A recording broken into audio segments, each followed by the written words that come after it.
mas é a revelação das tuas santas escrituras. Aleluia. Nós temos orado. A igreja do Senhor tem orado. E eu entendo isso com toda a convicção, mesmo que eu não conviva com vocês 24 horas, mesmo que eu não conviva com os meus irmãos da igreja ao qual eu congrego 24 horas, eu tenho plena certeza que temos orado. Porque a oração, ela traz revelação e resposta. A oração, ela vai gerar intimidade. Essa intimidade vai gerar resposta e revelação. Glória a Deus. E nós precisamos entender que tudo que tem acontecido nesse tempo tem sido resposta de oração. Talvez nós não estamos entendendo porque tem se manifestado coisas que nós não temos entendido, porque não sobrevém tamanha tempestade, tamanho vento. Por que não sobrevém tantas coisas que nós não esperaríamos que acontecesse? Mas isso é resposta de oração. Nós estamos de um Deus ao qual os olhos dele são como chama de fogo, e ele enxerga tudo, ele vê tudo, e nada passa desapercebido perante os olhos do Senhor. Nós precisamos entender que existe algo que está acontecendo nesse tempo, mediante a revelação e a resposta de Deus, e tem sido amargo. Tem sido amargo. Da glória, aleluia. Nós não temos entendido, e muitas vezes nós estamos transferindo o que está acontecendo para o diabo. O diabo está furioso. Verdade, Jesus. Tem tido tanto levante contra a minha casa, contra a minha família, contra a igreja, contra os líderes. O diabo está furioso. Nós precisamos entender algo. Isso não é heresia. Nós precisamos entender algo muito importante. A Bíblia diz primeiro, Tiago, vai dizer, primeiro fato, que nós somos tentados pela nossa própria cobiça. A Bíblia também diz que, para a glória do nome do Senhor, nós temos a palavra de Deus para nós discernirmos o que vem de Deus e o que vem do diabo, para nós termos conhecimento para não perecer, como testifica no livro de Oséias. O povo tem perecido porque lhe falta o conhecimento. Eu estou na introdução, mas logo nós vamos já mergulhar no contexto da palavra ao qual nós acabamos de ler. O diabo nunca deixou de ser diabo. O diabo nunca abandonou a sua pauta de destruir o povo de Deus, de afastar o seu povo da presença, de afastar o seu povo do propósito de Deus, de afastar o seu povo de desfrutar as promessas do Senhor. O diabo continua sendo diabo. Ele só vai agir se nós permitirmos e dermos legalidade. Nós entendemos que tudo continua sob total controle das mãos do Senhor. Eu não estou generalizando. Entenda, não estou generalizando. Mas tudo continua sob total controle das mãos do Senhor. Eu quero dizer que existe contexto das nossas vidas, como testifica nenhum dos livros dos Pentateucos, em Deuteronômio capítulo 28, no versículo 2, vai dizer assim: se vocês observarem atentamente os meus mandamentos, os meus estatutos, toda sorte de bênção te alcançará.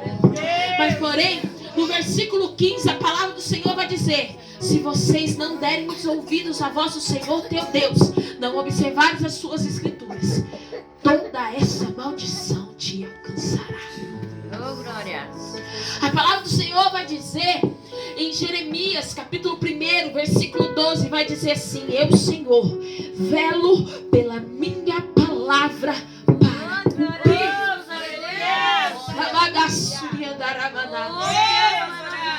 E nesse dia, eu estava na minha casa como uma rotina comum do dia a dia.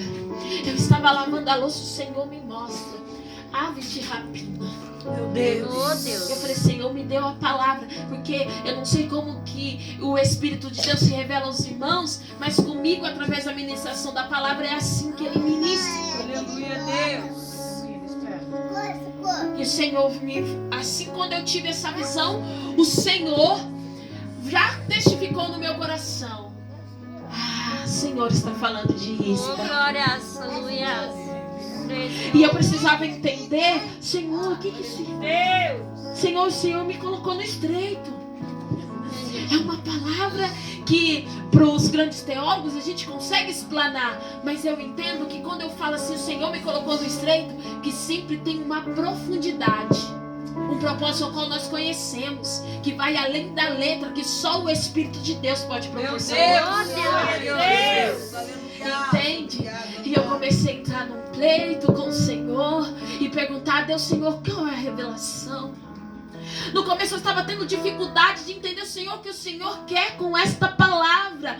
Mas o Espírito de Deus foi trazendo luz, entendimento. E eu fiquei maravilhada, porque o Senhor vai dizer, e somente numa só voz, numa só palavra, nesse tempo, nessa geração, para o seu povo. Ficais atentos e observar a minha palavra, em se mover pela obediência. E vocês precisarão estar dispostos, no nome de Jesus Cristo, a não agradar a homens. Meu Deus. Grande Deus. Porque ninguém fugirá do juízo de Deus. Meu Deus. Aleluia, Jesus. Ninguém. E a gente precisa entender que o Senhor, novamente eu vou repetir, o Senhor, Ele vela pela sua palavra para cumprir. Creio, Senhor. E nesse contexto, irmãos, eu serei breve. No capítulo 21, a palavra do Senhor vai dizer que no início do versículo existia fome em Israel. Para você ter noção, a fome já estava estabelecida naquele lugar há 3 anos.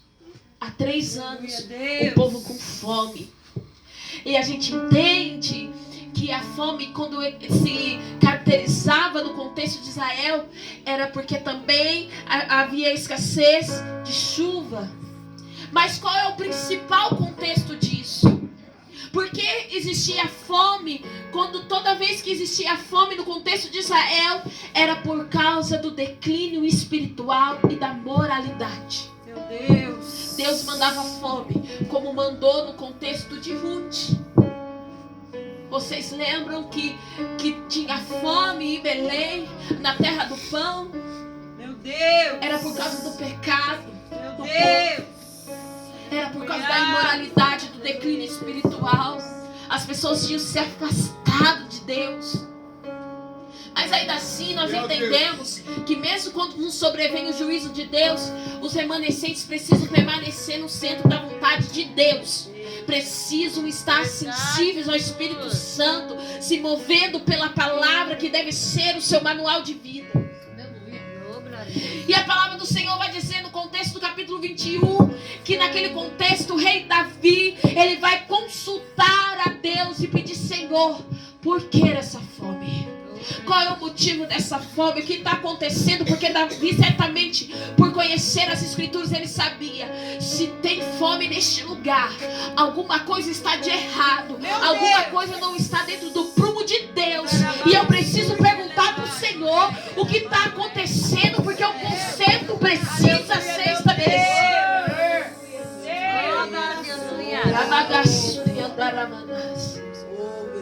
E ele vai dizer assim: olha, o Senhor vai responder a Davi.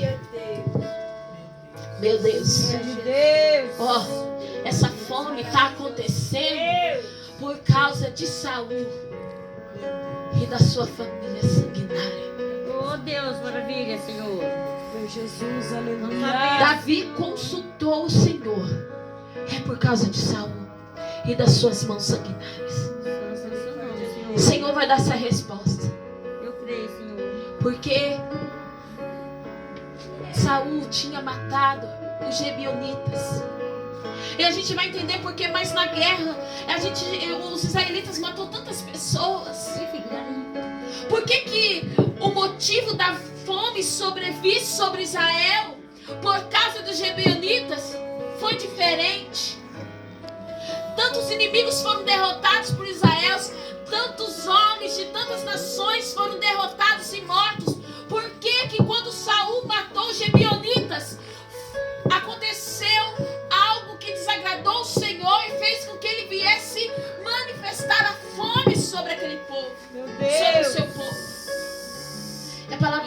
vai dizer que Davi, quando ele ouve do Senhor, que é por causa de Saul, das suas mãos sanguinárias, porque ele matou os Gibeonitas, a palavra do Senhor vai dizer que Davi, ele se move. Mas infelizmente, quando ele se move, ele não se move mediante a direção do Senhor. Porque quando ele orou, consultando o Senhor para saber o que tinha acontecido, Davi também deveria ter perguntado para Deus: Senhor, e o que eu tenho que fazer? Meu Deus. Davi não fez. Verdade, Jesus. Meu Deus. E isso, quando nós trazemos para a nossa realidade, para a nossa vontade, não importa qual é a posição. Não importa se você é missionário, se você é pastor, se você é evangelista. Não importa qual é o seu cargo, a sua posição.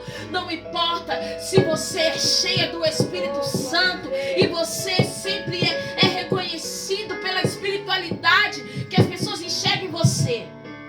Você também está sujeito a falhar quando você se move sem a direção de Deus. Meu Deus. Davi perguntou qual era o motivo, mas Davi não perguntou para Deus o que ele deveria fazer. Pelo contrário, a palavra do Senhor vai dizer, quando a gente continua discorrendo as escrituras, no contexto do capítulo 21, que ele vai até os Gibeonitas e pergunta: o que eu devo fazer para vos recompensar?